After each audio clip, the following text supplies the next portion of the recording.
প্রিয় নেতৃবৃন্দ, সহকর্মীবৃন্দ, সকল শরণার্থীগণ, আসসালামু আলাইকুম।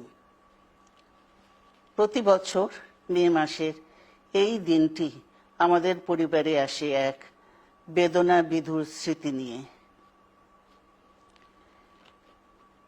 এই দিনে শুধু আমাদের পরিবার নয়, বরং সমগ্র দেশই হয়ে উঠে পড়েছিল বেদনার্ত ও অভিভাবকহীন। আমাদের প্রিয় মাতৃভূমি বাংলাদেশের জন্মের সাথে জড়িয়ে থাকা এক অবিচ্ছেদ্য নাম শহীদ প্রেসিডেন্ট জিয়াউর রহমান, যে চট্টগ্রাম থেকে স্বাধীনতার ঘোষণা করে তিনি এ দেশের সাথে তার নাম অবিচ্ছেদ্য করেছিলেন। সেই চট্টগ্রামেই এক সফল, সৎ, দূরদর্শী ও প্রকৃত দেশপ্রেমিক প্রেসিডেন্ট হিসেবে নিজের জীবন উৎসর্গ করেছেন।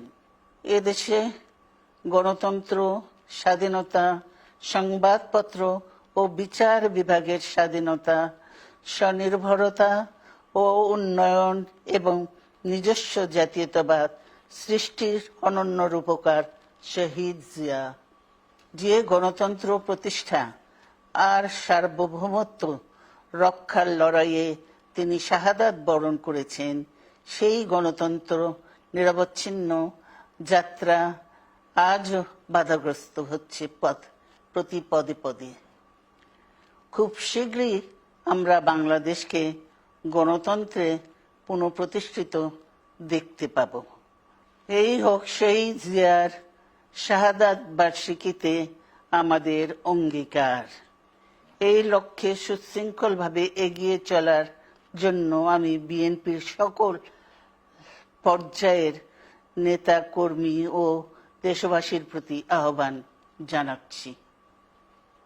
মনে রাখবেন, সবার জন্য গণতন্ত্র ও উন্নয়নের মাধ্যমে সকল সমস্যার সমাধানের যে রাজনীতি শহীদ জিয়া রেখে গেছেন, তা বাস্তবায়নের মাধ্যমে তার প্রতি শ্রদ্ধা জানাতে হবে। আমরা তার বিদায়ী আত্মার মাগফিরাত কামনা করছি। আল্লাহ হাফেজ। বাংলাদেশ জিন্দাবাদ।